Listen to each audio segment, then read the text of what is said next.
Hi friends, Bangla গ্রাম ও কৃষি YouTube চ্যানেলের নতুন একটা ব্লগে সবাইকে স্বাগত। আমি আপনাদের ভাই বন্ধু আশিস। অনেকদিন পরে আসলাম আবার নতুন একটা ভিডিও নিয়ে। দেখতে পাচ্ছেন দাঁড়িয়ে আছি আমি আমার বেগুনের জমিতে। এটা চক্র 422। তো গাছের অবস্থা দেখতে পাচ্ছেন ছড়িয়ে ছিটিয়ে আছে। কিছুদিন আগে যে ঝড় গেল, সেই ঝড়ে গাছের খুব ক্ষতি করেছে। তো চাপানো সেইভাবে দেওয়া হয়নি। তো ফাইনালি আজকে আমি চাপান দেব। তো অনেকেই জিজ্ঞাসা করেছেন দাদা চাপানে কি দেয়া যায় বা কি সার ব্যবহার করা যায়। আজকে আমি আমার চাপানে কি সার ব্যবহার করছি, এটা মানে বর্ষার বেগুন চক্র 422-এ, সেটা চলুন আপনাদের সাথে শেয়ার করব। তো ভিডিওটা যদি ভালো লাগে তাহলে অবশ্যই লাইক করবেন, শেয়ার করবেন এবং সমস্ত চাষি ভাইদের মধ্যে ছড়িয়ে দেবেন, এবং কোনো কিছু জানার থাকলে অবশ্যই কমেন্ট করবেন। আমি চাপানোর জন্য কি সার ব্যবহার করছি বা কি ব্যবহার করছি সেটা দেখাচ্ছি। এইটা হচ্ছে 14-35 সার। তো সারের পরিস্থিতি খুবই খারাপ ইদানিং। সার যা হচ্ছে, অরিজিনাল সার পাওয়াই মুশকিল। চাষি ভাইদের লুটে পয়সা নেওয়া ছাড়া আর কিছু নয়। তো এটা 14-35 সার না মাটির দলা কে জানে। যাই হোক, 14-35 সার দিচ্ছে। আমার জমি আছে এখানে 7 কাঠার মতন। তো 7 কাঠা জমিতে আমি 14-35 সার দিলাম হচ্ছে 12 কেজি। 12 কেজি 14-35 সার। আর ব্যবহার করবো হচ্ছে, এরপরে ব্যবহার করবো হচ্ছে টাটা র্যালি গোল্ড। এর সাথে দেবো হচ্ছে দাদাকি 1 কেজি। আর তার সাথে দেবো হচ্ছে কোসাবিট সালফার 80% WTG। তো বিষয় হচ্ছে টাটা র্যালি গোল্ডটা দেবো কেন।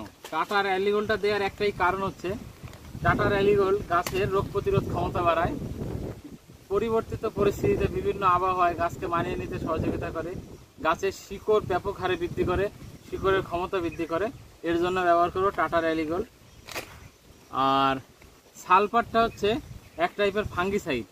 এটা মাটিতে যে সমস্ত ফাঙ্গাস থাকবে সেই ফাঙ্গাসগুলোকে মেরে দেবে। সার দেওয়ার পরে বেগুনের যে পচা, গাছের গোড়া পচা ইত্যাদি আসে, সেগুলো হতে দেবে না সালফার। এছাড়াও ফলনে সহযোগিতা করে, ফলনে বৃদ্ধি করায়। সালফার দিলে কী হয় সেটা আপনারা জানেন। আর দাদাকিটা হচ্ছে, এটা মূলত নিমাটোড নাশক, ঠিক আছে, নিমাটিসাইড। তো দেখুন, বেগুনের জমিতে আমরা ওইভাবে দেখি না যে নিমাটোড লেগেছে, মানে সেইভাবে লক্ষ্য করা যায় না, কিন্তু বেগুনের জমিতে নিমাটোডে ব্যাপক ক্ষতি করে। বেগুন গাছ কুকড়ে যাওয়া, বেগুন গাছ ফল কম দেয়া, কম বৃদ্ধি, বিভিন্ন কারণ আসে নিমাটোডের জন্য। তো আমি নিজে লক্ষ্য করে দেখেছি নিমাটোডে ব্যাপক ক্ষতি করে বেগুন গাছে, তাই নিমাটিসাইড একটা দিচ্ছি। এর আগে আমি কিছু পরিমাণে নিয়ে প্রত্যেকটা গাছের গোড়াতে, এই যে দেখুন গাছের যে গোড়াটা, এইটুকু জায়গার মধ্যে দিয়ে ছড়িয়ে দিয়েছি, ঠিক আছে। আর এবার আমি গোটাটা এরিয়ার মধ্যে দেব। দিয়ে দিচ্ছি টাটা র্যালি গোল্ড 7 কাঠা জমিতে 1 কেজি। আপনারা বিঘাতে 2-2.5 কেজি ব্যবহার করতে পারেন।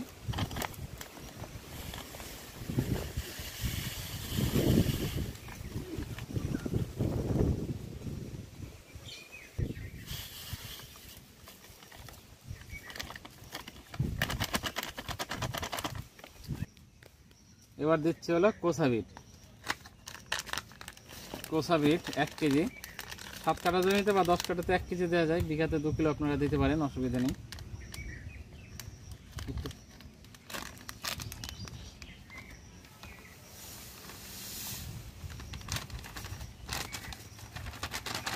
এর সাথে আর একটা যে মুখ্যম জিনিস দেব, সেইটা হচ্ছে ধ্রুবী গোল্ড। দেখতে পাচ্ছেন টাটা স্টিলের ধ্রুবী গোল্ড। ধ্রুবী গোল্ড ভীষণ ভালো একটা মানে সার বলতে পারেন, বা গাছের নিউট্রিশন বলতে পারেন। সারই গাছে আমাদের মূলত বিভিন্ন রকমের যে পোষক তত্ত্ব লাগে, তার মধ্যে আমরা মূলত দেই কটা, নাইট্রোজেন, ফসফরাস আর পটাশ। বাদ বাকি যে পোষক তত্ত্বগুলো, সেগুলো সাধারণত আমরা দিই না। এই জন্য গাছে বিভিন্ন ধরনের কমজোরি, মাল কম ধরা থেকে শুরু করে, ফুল ঝরে যাওয়া থেকে শুরু করে ইত্যাদি সমস্যা দেখা যায়। তো এই ধ্রুবী গোল্ডের মধ্যে সেই সমস্ত জিনিসগুলো আছে। দেখুন, ক্যালসিয়াম আছে, সালফার আছে, সিলিকন আছে, আয়রন আছে, ম্যাগনেসিয়াম আছে, ফসফরাস আছে, ম্যাঙ্গানিজ আছে, মলিবডাম আছে, কপার আছে, জিঙ্ক আছে, বোরন আছে। এই মলিবডামটা ভীষণ একটা মানে দরকারি জিনিস, যে মলিবডামের অভাবে বেগুন দেখবেন শক্ত হয়ে যায়, বিভিন্ন ফসল মানে সাইজ বড় হতে চায় না, শক্ত হয়ে থাকে। তো সেই মলিবডেনাম এর মধ্যে আছে। তো এই সমস্ত জিনিস এই ধুবি গোল্ডের মধ্যে থাকে। তো এই যে সমস্ত জমিতে আমরা র্যান্ডাম ফসল তুলি, মানে যেমন বেগুন, পটল, এই সমস্ত জমিতে ঝিঙে, শসা, এই সমস্ত লঙ্কা, এই সমস্ত জমিতে এই ধুবি গোল্ডটা ব্যাপক কার্যকারী। মোটামুটি মাসে কাঠাপ্রতি অন্তত কম হলেও 1 কেজি যদি দিতে পারেন তাহলে আপনাদের অনেক লাভ হবে। তো দিচ্ছি সেই ধুবি গোল্ড। ধুবি গোল্ড 7 কাঠা জমিতে আমি 10 কেজির মতন ধুবি গোল্ড দিচ্ছি।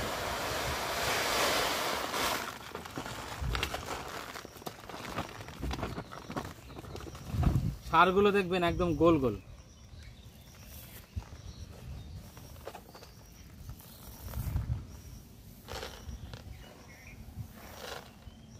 সারগুলো নিয়ে আমরা মিশিয়ে নেব, যে জিনিসগুলো আমি দিলাম সবগুলোকে মিশিয়ে নেব।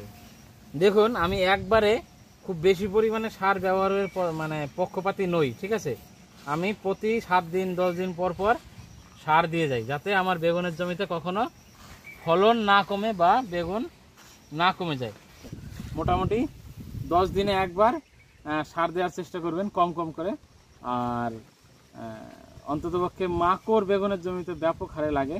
10 দিনে একবার মাকড়ের তেল আর 10 দিনে একবার ফাঙ্গিসাইড, এগুলো আপনারা ব্যবহার করে যাবেন, তাহলে বেগুন চাষ খুব ভালো হবে।